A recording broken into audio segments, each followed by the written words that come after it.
Ayo, Bu Kabit, Ya. Bu Fitri, Pak Amir. Ini adaan, ada pistel, ada kulit. Ya. Kita nggak cukup dulu. Ayo, Bayo. mantap. Pistel. Ngecup kita ngecup.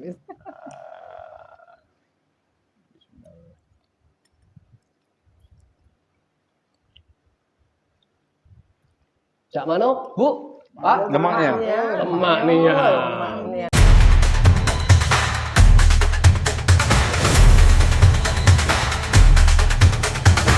Assalamualaikum warahmatullahi ta'ala wabarakatuh. Om Swastiastu, salam, nama budaya, salam kebajikan. Jumpa lagi bersama saya Bung Enho dalam Populis Podcast. Bincang Bung kali ini menampilkan figur yang sangat menarik. Kita kehadiran bintang tamu. Ada Ibu Kabit, Ibu Marlina, disapa dulu Bu, sahabat Rakyat TV. Assalamualaikum. Ada Ibu Salfitri dari Junjung Biru. Disapa dulu Bu, sahabat Rakyat TV. Assalamualaikum. Halo sahabat rakyat. Ada Pak Dr. Amiruddin selaku penulis buku. Sapa dulu Pak, sahabat Rakyat TV. Assalamualaikum warahmatullahi wabarakatuh, sahabat Rakyat TV. Sahabat Rakyat TV, kita hari ini mengangkat tema mencegah banjir, menjaga kota. Yang mana hari ini sudah diwakili oleh pemerintah Kota Palembang, dalam hal ini Dinas PUPR Kota Palembang, Ibu Marlina, mengepalai bidang sumber daya air, irigasi dan limbah.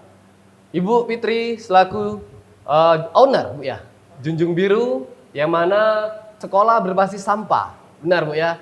Nah, di sini menarik.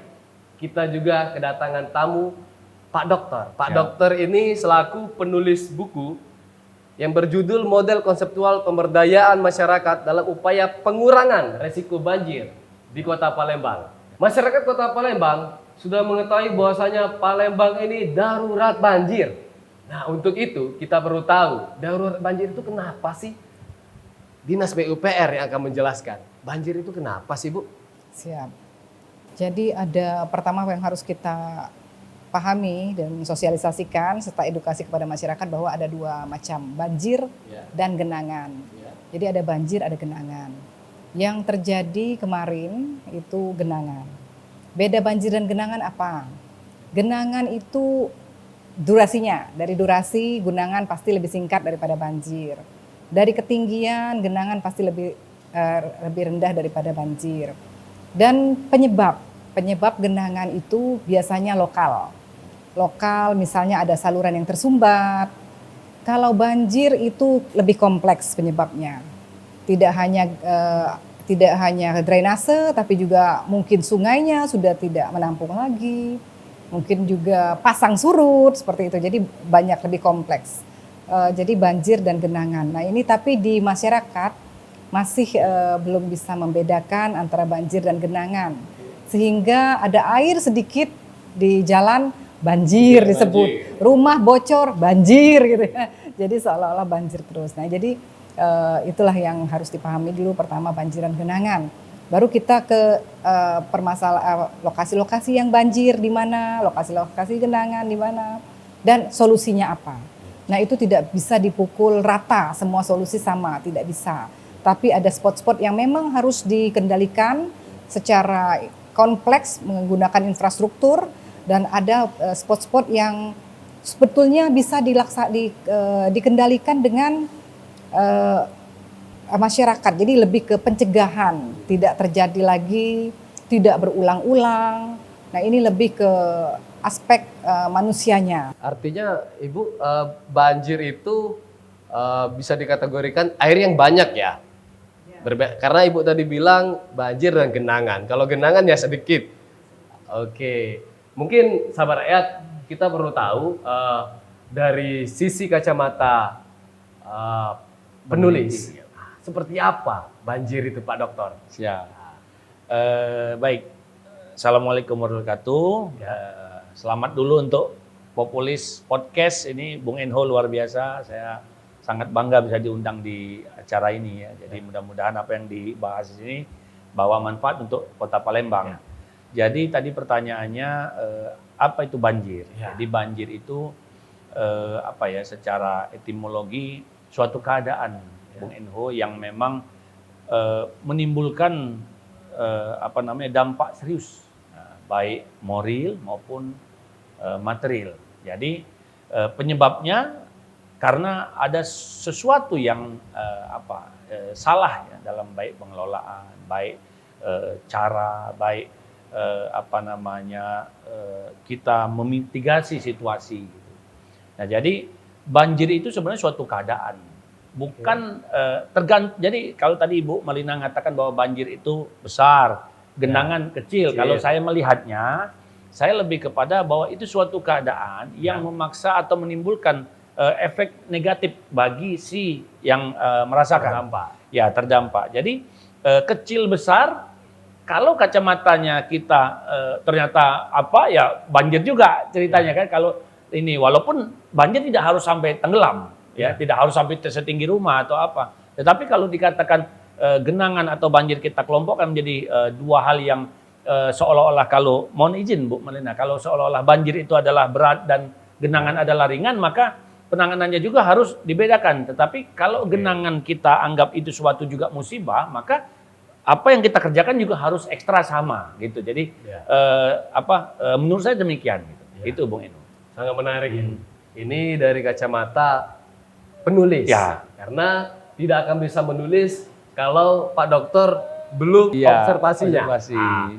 Artinya itu pandangan yang memang diperlukan oleh masyarakat apabila dia berdampak. Seperti itu ya Pak Dokter ya.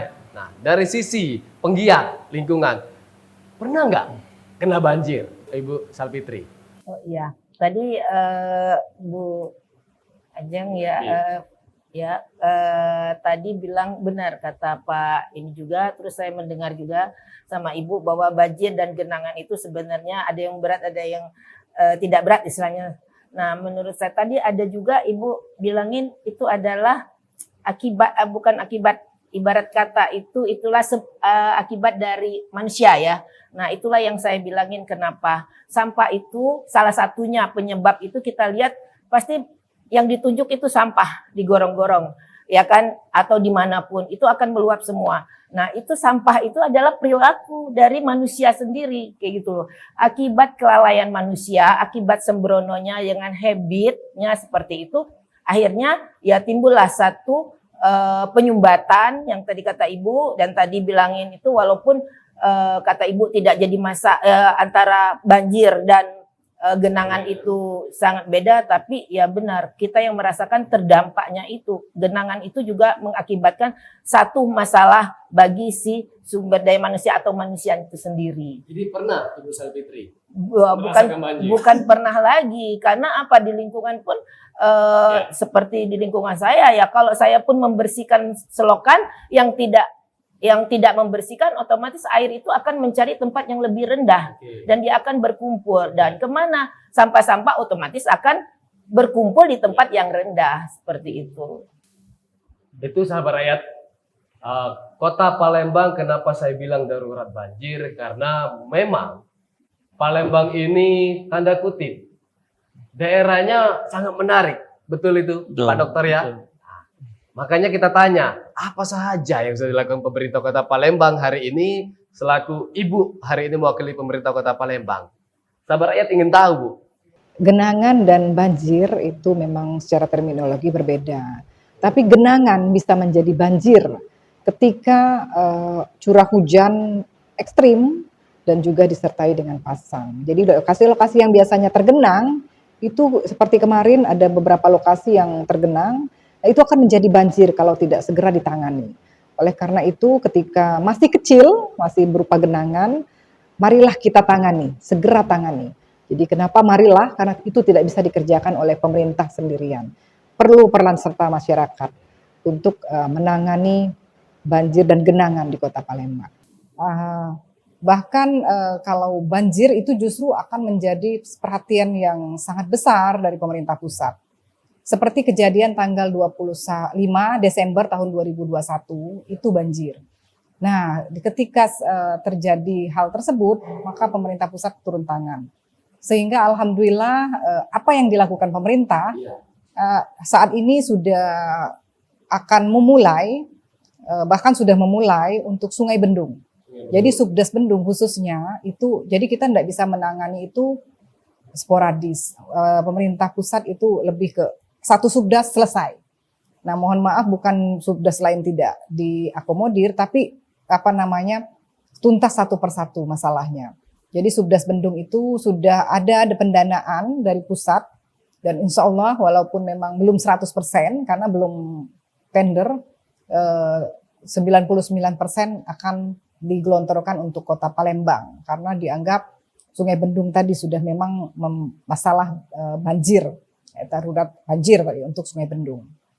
Oleh karena itu pendanaan sebesar tadinya 380 kemungkinan akan menjadi 425 miliar itu untuk Subdas Bendung mulai dari sungai, jadi bukan hanya sungai, tapi juga kolam retensi, tapi juga, nah ini yang infrastruktur yang lumayan mahal, pompa pengendali banjir akan ada juga, dan mahalnya bagaimana ke depan harus dioperasionalkan dan akan ada biaya tambahan.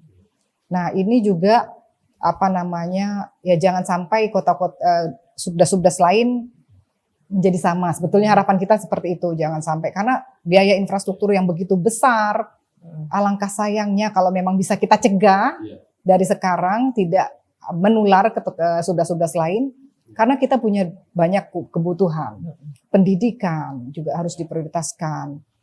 Kesehatan ya Bu ya, kesehatan. Jadi infrastruktur bisa lebih murah asalkan tadi kita menjaga. Tidak hanya menjaga, mungkin lebih bahasa yang lebih ekstrim saya sering pakai melindungi. Marlina, mari lindungi jalan air. Oke, Marlina, mari lindungi jalan air. Nah ini menarik.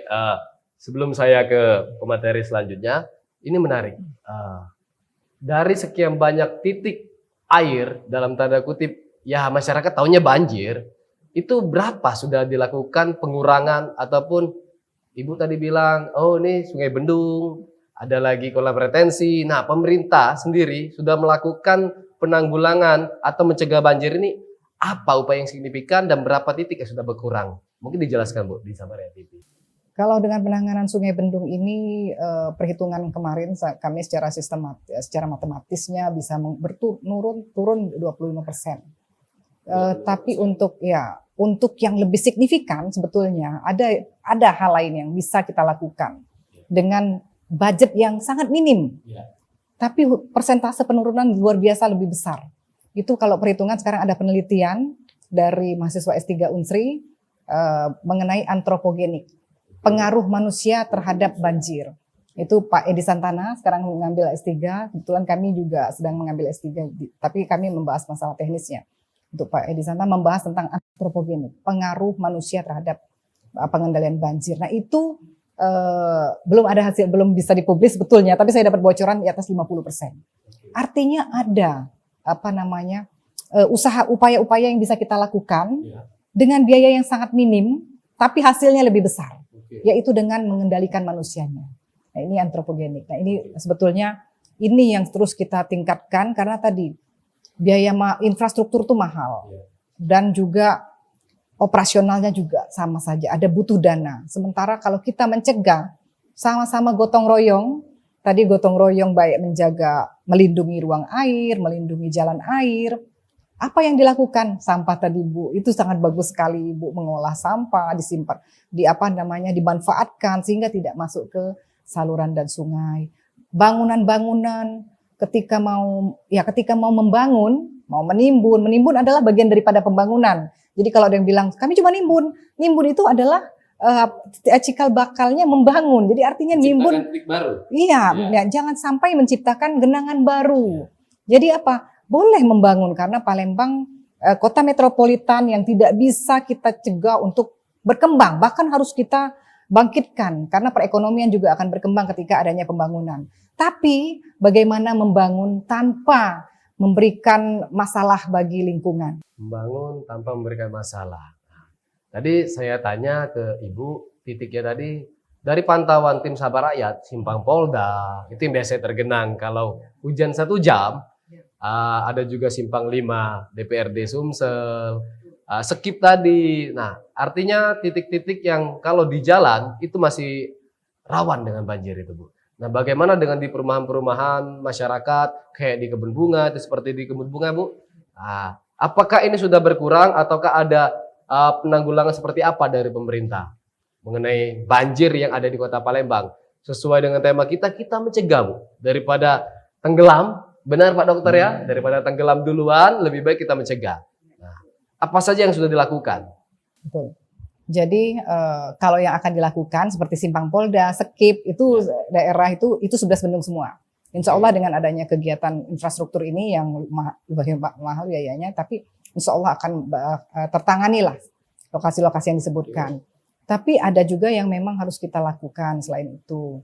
Seperti kemarin terjadi ada genangan, ya spot-spot yang satu baru, dua ada yang berulang-ulang, tapi memang yang sudah dilakukan kami lakukan itu sudah 300 lebih bangunan yang mengganggu jalan air itu kalau kita sebut bongkar nanti saya pindah ke Pol PP. Tapi kenyataannya memang seperti itu, dibongkar.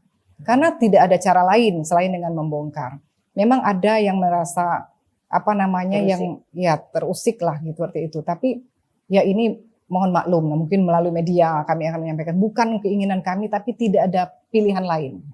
Pilihan lain dengan infrastruktur sehebat apapun, mau pakai pompa sebesar gaban seperti, tapi kalau masih ada bottleneck seperti itu pasti tetap akan jalan air tadi lebih lambat. Nah, itu mau tidak mau itu secara logika pun bisa kita pahami. Nah itulah jadi mau tidak mau yang memang mengambil jalan air tolong kembalikan. Selama ini sudah dipinjamkan oleh pemerintah. Balikin dong. Nah, 300 tadi alhamdulillah mengembalikan secara kondusif tanpa ribut-ribut. Alhamdulillah sudah ya karena sadar selama ini udah dipinjemin sama pemerintah terus balikin dong gitu. Oke, ini menarik.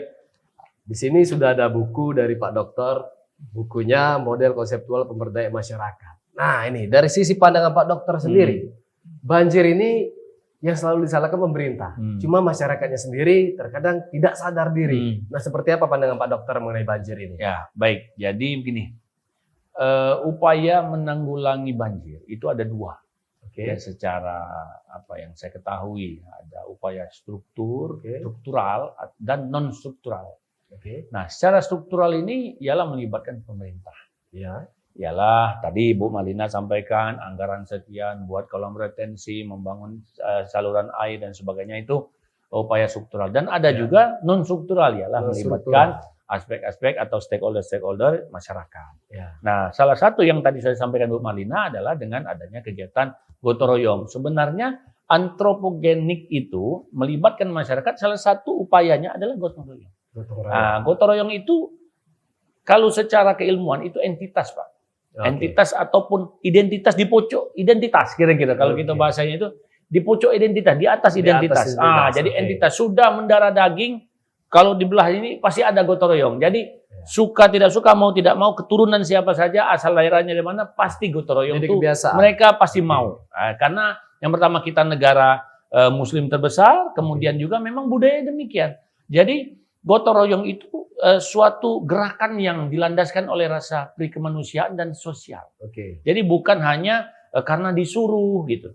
Nah, logikanya, permasalahannya adalah di pemerintah Kota Palembang sejak tahun 2015 ada gerakan gotong royong. Tetapi setelah dilegalisasikan kegiatan itu, kok malah masyarakat bukan menghilang, tetapi berubah paradigma dari yang memang harusnya muncul dari hati, keluar dan berubah seolah-olah ini adalah tugas pemerintah kota semata. Nah, maka ini perlu diluruskan bahwa masyarakat ketika pemerintah menyiapkan anggaran, mengajak pegawai negeri itu hanya sebatas memberikan trigger, atau memberikan dorongan, memberikan motivasi, bukan pemerintah yang dalam tanda kutip menyelesaikan sendiri wilayah itu. Karena ketika di kawasan itu berharap pemerintah, ya pemerintah ini dalam tanda kutip juga masyarakat yang juga tempatnya sedikit juga banjir. Nah, maka semua harus bersama dalam konteks penanganan banjir ini. Nah, jadi kalau kita bicara sampah, apakah sampah menjadi menjadi satu-satunya penyebab banjir? Saya pikir belum tentu. Tetapi pengolahan atau pengelolaan persampahan yang baik bisa membantu memitigasi pengolahan pencegahan banjir tadi. Nah, kira-kira seperti itu. Jadi kalau kita bicara banjir ini tugas, kenapa pemerintah seolah-olah disalahkan terus dan sebagainya? Karena masyarakat menganggap ya ini tugas pemerintah. Segununglah sampah, sebesar lautanlah air yang menggenangi pemukiman dan sebagainya. Itu tugas masyarakat, tugas pemerintah. Padahal tidak demikian. Secara entitasnya orang Indonesia ini harusnya tuh peduli gitu. Maka tadi kata Ibu Malina, lindungi jalan air, kembalikan jalan air. Sebenarnya harusnya itu tidak perlu lagi untuk kita marah-marah dan sebagainya, itu tidak perlu lagi gitu. Jadi harusnya itu. Nah, itu yang perlu kita dorong. Melalui kegiatan seperti ini kan, wawancara seperti ini, itu yang perlu kita ajak pada masyarakat. Jangan sampai masyarakat itu menganggap, ini tugas Ibu Malina. Apa artinya Ibu Malina ini? Nah gitu. 1000 kali diganti kabit Ibu Malina ini, PU ini, tidak akan selesai banjir. Dalam arti kalau kita masih begini. Nah begitu. Kesadaran masyarakat. Kesadaran masyarakat. Jadi sangat menarik sahabat rakyat. Di sini kita sudah hadirkan bintang tamu kita, penggiat lingkungan. Apakah masyarakat Kota Palembang harus seperti Ibu Salfitri semua supaya Palembang tidak banjir? Nah, Ibu Salfitri, apa yang Ibu lakukan hari ini? Apakah harus masyarakat seperti Ibu supaya Palembang tidak banjir? Silakan Bu. Makasih Bang Eho. Sekarang kan saya tadi dengar Ibu Marlina bilang kan bahwa antropogenik itu betul sekali manusia. Tadi saya dari awal saya pernah bilang bahwa sampah itu adalah akibat. Akibatnya dari apa? Dari habit kita, kebiasaan kita, itu adalah namanya perilaku dari kita membuang sampah sembarangan segala macam. Nah, tadi kata Bapak juga bahwa Pak Amir juga bilang bahwa ini banjir sama genangan, kan gotong royong itu benar sekali. Tapi kadang-kadang saya bilang kalau gotong royong itu satu menjalin sosialnya, itu salah satu budaya kita juga mengangkat ya kebersamaan. Tapi kalau misalnya kita bilang itu gotong royong, kadang tidak semuanya bisa. Jadi saya melakukan ayo kita gotong royong di rumah masing-masing dulu. Tapi nanti di hari lain kita sama-sama. Bukan berarti 1 bulan sekali kita gotong royong, baru kita bersihin. Jadi setiap orang bertanggung jawab atas lingkungannya masing-masing. Itulah yang saya bilang, sampahku tanggung jawabku, sampahmu tanggung jawabmu. Jadi kita melakukan sendiri, kita membuat sampah, ya kita akan membersihkan. Jadi tidak menyuruh orang lain, tidak menunggu dinas kebersihan datang, tidak menunggu hujan baru ketahuan kita gotong royong. Dan antropogenik tadi benar sekali. Jadi menurut saya itu satu ilmu yang memang berdasarkan saya juga mengatasnamakan anak usia dini itu, ayo dimulai. Ya, mulai pembiasaan untuk bagaimana memperlakukan sampah. Jadi bagaimana kita mengurangi timbulan sampah, bagaimana kita mengurangi pemakaian plastik sekali pakai. Nah, itu yang harus kita bangun. Jadi salah satu tadi preventif ya Bu ya, termasuk. Nah, seperti itu. Jadi menurut saya ya itu yang harus kita lakukan tadi. Jadi saya mendidik anak-anak usia dini itu dengan catatan dia kembali ke rumah dengan orang tua, dengan satu keluarga, itu berarti satu anak TK itu bisa membawa seperti multi level ya, 5 orang, 6 orang. Nah, itu akan berlanjutan dan harapan saya ke sekolah atau jenjang berikutnya dan itu tetap memberlakukan itu. Jadi itu menjadi suatu pembiasaan baik seperti itu. Ini sahabat rakyat, kita tanya dari sisi pemerintah, Ibu Kabid, ada kendala apa?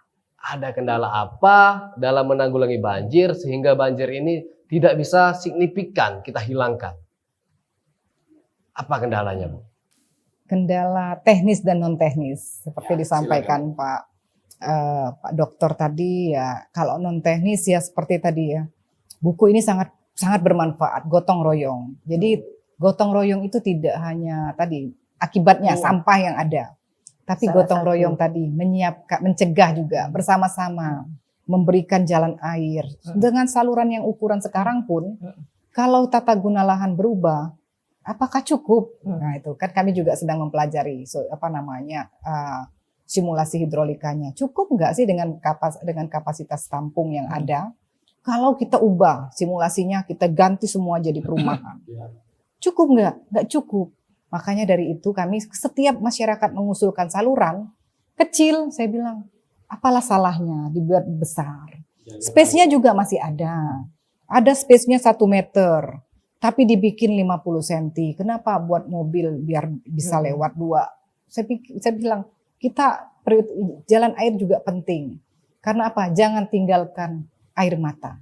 Tinggalkanlah mata air untuk anak cucu kita. Tadi dengan apa? Dengan menyiapkan ruang untuk air sebesar-besarnya. Kalau mau hitung-hitungan, ya pasti kurang dengan kondisi yang seperti ini. Karena apa? Bangunan bertambah, tata guna lahan berubah, antropogenik tadi dari urbanisasi dan lain-lain berubah, tata guna lahan, resapan hilang, kalaupun ada, daya resapnya juga tidak cukup, sangat kecil. Sementara salurannya nggak berubah, sungainya segitu-gitu saja. Jadi apa yang harus kita lakukan? Ketika mengusulkan saluran sebesar-besarnya lah masyarakat, jangan pelit lah buat ruang untuk air. Kalau perlu sedekah, kita punya lahan, ternyata ada saluran di lahan kita. Walaupun secara sertifikat kita punya, tapi kodratnya saluran itu sudah ada di situ sejak zaman dulu. Tolong jangan dikuasai, jangan ditimbun, jangan ditutup, jangan diputer-puter, dialih-alihkan. Karena apa? Ketika dia melawan kodrat, pasti kan ada secara hukum alam juga akan mengakibatkan sesuatu efek, dampak yang kurang baik. Nah seperti itu. Walaupun secara teknologi, teknis kami bisa hitung-hitung begitu, tapi tetap saja yang lebih bagus ya yang secara alam memang ada di situ. Bahkan kami mengharapkan kalau 1 meter kasih dong 1,5 dilebarin lagi. Karena tadi secara alam kita berubah terus membangun. Sekarang bisa menampung 1 meter, tapi 10 tahun yang akan datang, 20 tahun yang akan datang. Nah itu jadi kami sekarang bukan hanya sosialisasi untuk mengembalikan jalan air, melindungi jalan air, tapi juga memberi jalan air. Alhamdulillah banyak yang memang mau berkontribusi, tapi memang ini harus sosialisasi. Nah daripada sosialisasi satu rumah, saya lebih senang seperti ini. Terima kasih Bung Eno sudah diundang. Inilah wadah sosialisasi yang sangat luar biasa dapat menyebar ke seluruh lini masyarakat. Kami Dinas PUPR, bidang sumber daya air, irigasi dan limbah menjalankan visi, misi dan program RDPS, Wali Kota dan Wakil Wali Kota terpilih, yaitu restorasi sungai dan saluran air di Kota Palembang. Kami punya program jangka menengah, pertama jangka pendek, jangka menengah, dan jangka panjang. Jangka pendek sendiri kami ada tim operasional dan pemeliharaan yang bekerja setiap hari dari tanggal 1 Januari hingga tanggal 31 Desember tanpa terputus setiap tahun.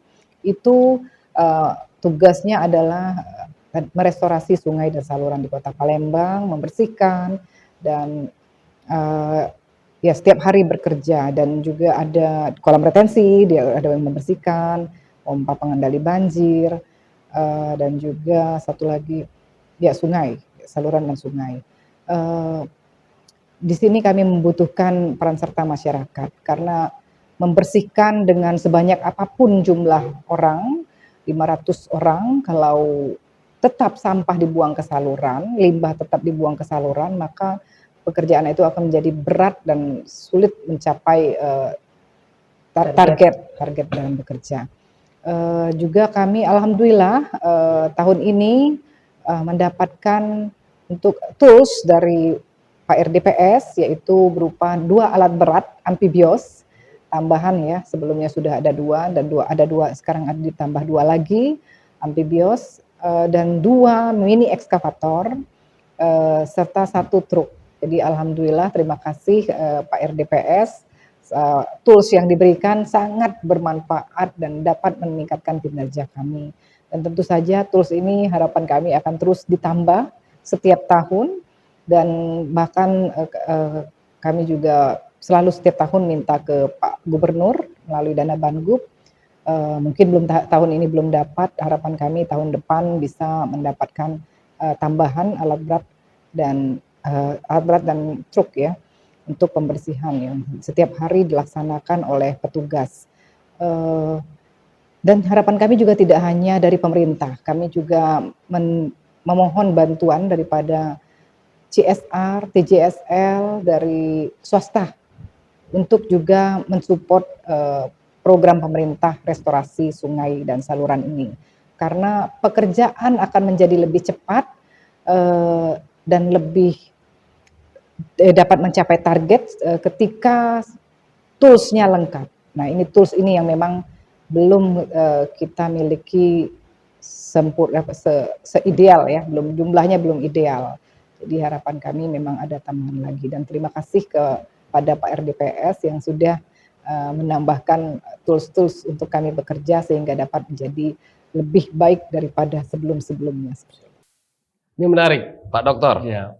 Di sini saya juga baca mengenai buku ini. Buku ini meneliti yang sifatnya Ibu Marlina tadi bilang bahwasanya bangunan-bangunan itu menghilangkan saluran air. Nah, Palembang ini di mata Pak Dokter seperti apa ini mengenai banjir ini? Iya. Jadi Palembang ini secara memang begitu ya situasinya, 54% itu rawa. Dulunya Daerah rawa. Oke. Ya. Kemudian curah hujannya untuk di wilayah Indonesia, Kota Palembang itu termasuk tinggi 21% per tahun. Jadi cukup tinggi ya kalau dibandingkan beberapa daerah-daerah di Indonesia. Karena memang mungkin kita ada sungai besar, ya, jadi pengaruh evaporasi dan sebagainya itu cukup besar ya mempengaruhi curah hujan, sehingga memang kawasan Kota Palembang ini cenderung airnya itu lebih banyak. Nah, gitu. Kemudian juga Kota Palembang ini juga pertemuan antara dari istilahnya itu Sungai Batanghari. Kalau dari sisi luasnya itu jadi aliran Sungai Batanghari 9. Jadi memang besar, jadi aliran mungkin zaman itu besarnya sih, kemudian Sungai Musi dan sebagainya. Nah, jadi kalau kita bicara masalah Kota Palembang ini, apakah kemudian pembangunan itu menyebabkan banjir? Kita perlu tahu dulu bahwa ruang air ini tersisa berapa. Kira-kira seperti itu.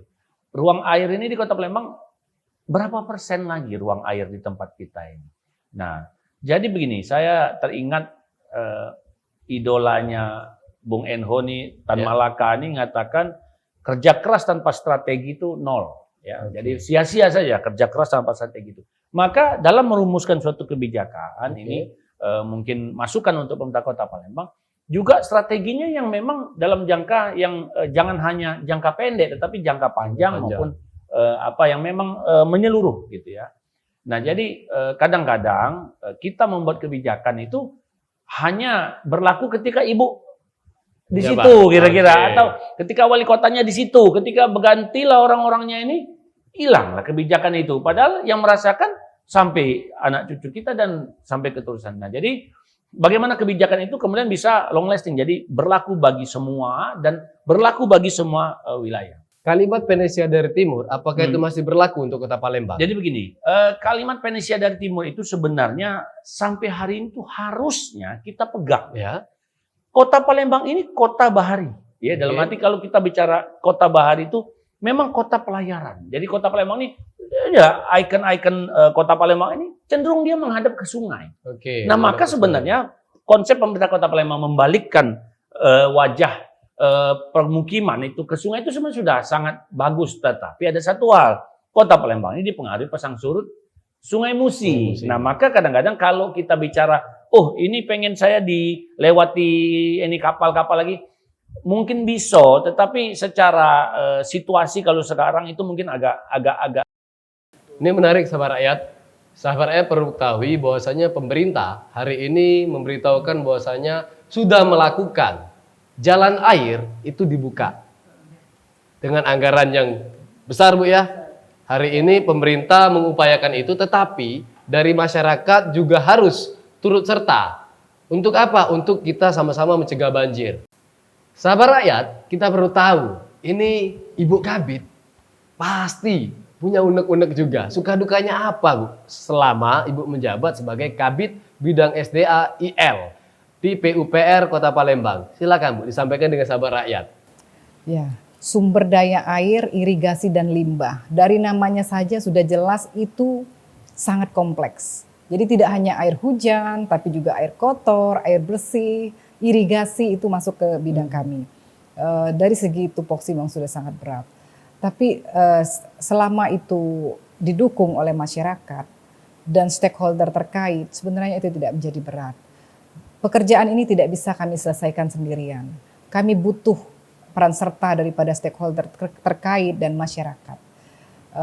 Karena semuanya adalah butuh satu komitmen dan kerjasama yang terintegrasi. Nah, ini sudah kami lakukan dengan kami membentuk tim sosialisasi yang kami sebar di seluruh kecamatan, sebar ke seluruh stakeholder terkait, gunanya untuk bersama-sama membangunkan yang mungkin kita kadang-kadang terlupa karena saluran itu berada di bawah kaki kita, kadang tidak terlihat. Taunya ketika banjir, ketika genangan terjadi baru sadar bahwa ini dibutuhkan. Nah, ini yang perlu kita tingkatkan ya, menjadi suka dan duka bagi kami karena memang banyak tantangan, sangat banyak, mulai dari tadi mengubah perilaku, tidak hanya pikiran berubah tapi perilaku tidak berubah, itu juga tetap menjadi masalah. Jadi perilaku memang harus berubah. Mengubah perilaku itu bukan suatu hal yang mudah. Kami sudah membentuk komunitas peduli sungai, peduli banjir dan lingkungan sejak tahun 2014. Alhamdulillah ketemu dengan Ibu Safitri dan kami terus terang izin Bu nanti akan terus berkomunikasi dan menjadikan Ibu, menggandeng Ibu untuk menjadi narasumber kepada komunitas agar bertambah informasi, ilmu dan edukasinya. Ya tadi dengan terbentuknya komunitas ini harapan kami ya informasi-informasi dan program-program pemerintah serta mindset mengubah perilaku tadi dapat terlaksana dengan baik. Tapi memang ini bukan sesuatu yang mudah. Dari 2014 sampai hari ini kita sudah membentuk, ada perubahan ya, tapi masih butuh banyak perubahan, masih banyak PR, masih banyak orang yang perlu disentuh hatinya dan pikirannya. Jadi tidak hanya pikiran sudah masuk, tapi hati masih tidak mau mengikuti, maka perilaku juga tidak akan berubah. Nah, mengubah perilaku ini sangat penting. Karena infrastruktur sebesar apapun, alat berat sebanyak apapun, ketika mau bekerja, ternyata kanan kiri sudah ada bangunan liar di sepanjang sungai, tidak bisa bekerja. Jadi sudah banyak ada jembatan-jembatan yang dibuat sendiri. Tadi, nah itu juga yang perlu kami sosialisasikan. Ayo dong, kita sama-sama untuk menjaga lingkungan, melindungi saluran dan sungai. Tadi dengan jangan buang limbah ke saluran. Restoran, rumah makan, tolong jangan buang limbah ke saluran. Coba dicek lagi. Owner-owner turun ke dapur, dilihat. Memang dia banyak sekali. Nah, ini juga menjadi keluh kesah kami. Capek kami membersihkan saluran, ternyata dibuka ada limbah-limbah yang sudah membeku. Yang pada saat hujan banjir genangan terjadi, hebohlah seolah-olah pemerintah, seolah-olah kami tidak bekerja. Padahal kenyataannya penyakit yang berulang-ulang, sampah ke saluran, limbah ke saluran, bangunan ketika sudah dibongkar bikin lagi seperti itu. Ini hal-hal yang menjadi keluh kesah kami. Stakeholder terkait membangun, tolong jangan lupa bangun saluran. Semuanya, semua manusia yang ada di Kota Palembang, kami berharap sebelum membangun, pikirkan dulu jalan airnya. Bangun toko, bangun ruko, bangun kantor, sudah ada belum salurannya? Bukannya malah salurannya ditimbun supaya mobil bisa lewat. Tapi kenyataannya seperti di video nanti ya, ada ternyata malah airnya tidak bisa lewat. Mobil lewat lancar, manusia bahagia lewat.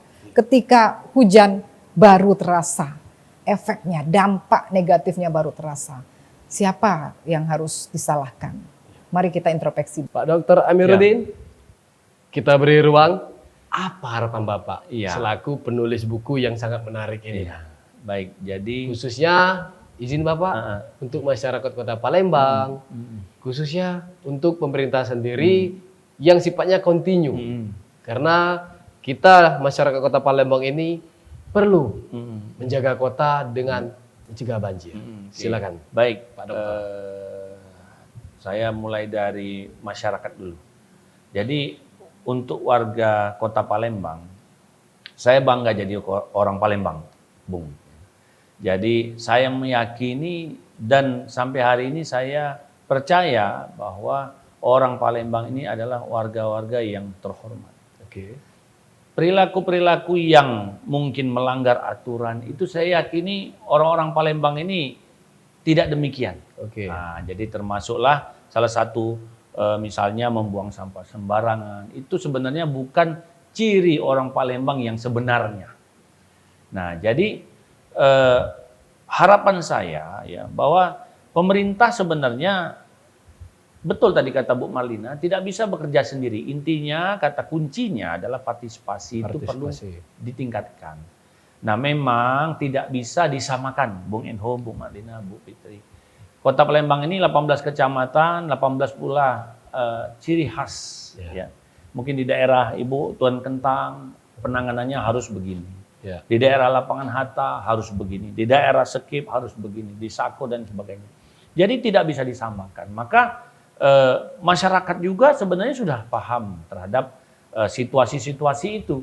Ya. Kadang-kadang orang-orang seperti Ibu Fitri ini mau untuk bergerak, tetapi beliau ini sendiri. Ya. Nah, jadi kadang-kadang situasinya itu tidak memungkinkan untuk seseorang mau bergerak sendiri itu, sehingga kadang-kadang dianggap, saya capek sendiri gitu.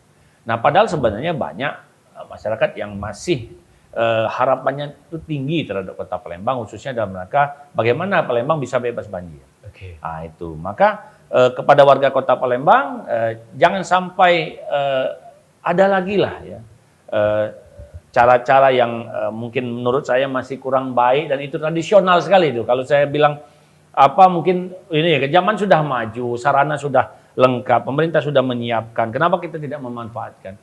Ini dasar memang dalam arti ketika itu masih terjadi maka perilaku-perilaku itu memang subjektif. Jadi orang-orang yang memang tidak mau ataupun memang tidak peduli dengan situasi lingkungannya. Nah, orang begitu sanksi sosialnya harus ada.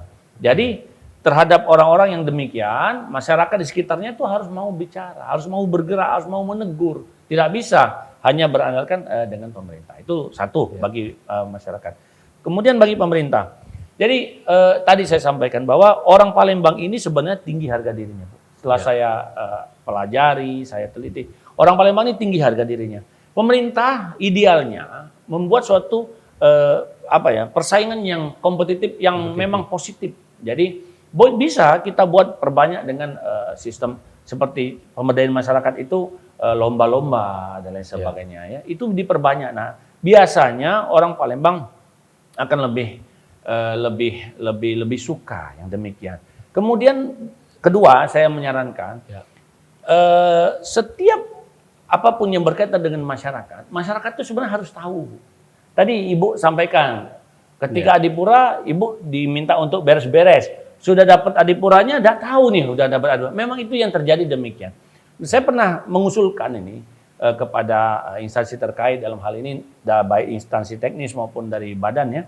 Jadi cobalah hadiah-hadiah lomba, ya, apapun lombanya, itu coba bentuknya berupa sarana prasarana. Jadi bisa kita manfaatkan bukan uang. CSR. Jadi bukan hanya uang. Karena kalau uang, masyarakat secara umum tidak bisa memanfaatkan. Jadi bagaimana hadiah itu berupa CSR, misal pembangunan saluran, CSR pembangunan tempat sampah, CSR pembangunan taman, CSR. Jadi masyarakat akan merasakan manfaatnya terhadap apa yang kita kerjakan oleh pemerintah ini. Jadi jangan hanya misalnya dapat hadiah 10 juta gitu. Nah, cuma berapa orang yang merasakan manfaat ini? Kadang-kadang mungkin banyak hal yang terjadi.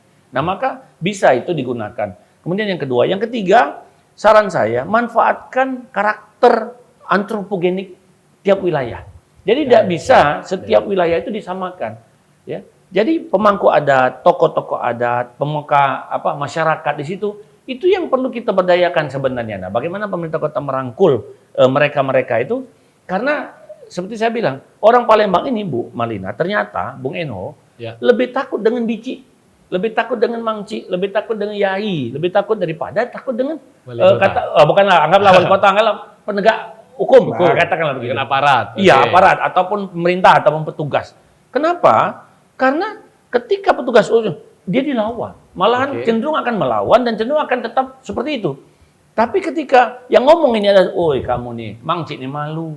Atau kau jangan malu-malu ke Mangci atau ini. Nah itu akan lebih efektif. Nah maka itu perlu dianalisa dulu. Oke. Kami dari